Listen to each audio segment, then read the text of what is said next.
मेरा नाम जी सोनू खिंडा जर्मन तो। और मैं असलम तमूर असलम का मैं दोस्त हाँ।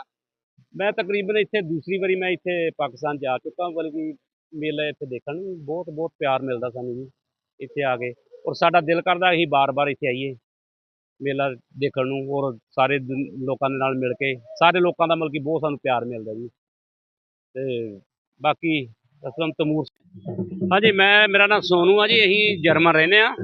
मैं अपने तमूर असलम साहब जी हुणां दे नाल असीं उत्थे रहने आ जर्मन च।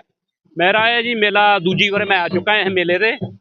और ये मेले ते आके मैनू मतलब कि इन्ना क प्यार मिलदा और बंदे दा दिल करदा कि मैं दोबारा फिर आवां। और मैनू इंशाअल्लाह हर वारी शायद आया करां क्योंकि इन्ना प्यार मिलदा। और ये ਜਿਹੜੇ ਮੇਲਾ ਵਾ ਇਹ ਇੱਕ ਪਿਆਰ ਦਾ ਸੁਨੇਹਾ ਹੈਗਾ ਆਪਣੇ ਦੋਵਾਂ ਮੁਲਕਾਂ ਵਾਸਤੇ। ਆਪਾਂ ਕਹਿ ਸਕਦੇ ਹਾਂ ਕਿ ਗਾਂ ਬੱਚਿਆਂ ਨੂੰ ਇਸ ਚੀਜ਼ ਦਾ ਵਧੀਆ ਖੇਡਾਂ ਦੇ ਵਿੱਚ ਸਾਰਾ ਕੁਝ ਦੇਖਣ ਨੂੰ ਮਿਲ ਰਿਹਾ ਵਾ। ਤੇ ਹੋਰ ਮੈਂ ਜੀ ਮੇਰੇ ਵੱਲੋਂ ਬਹੁਤ ਸਾਰਿਆਂ ਨੂੰ ਮੇਲੇ ਦੀਆਂ ਬਹੁਤ ਬਹੁਤ ਵਧਾਈਆਂ।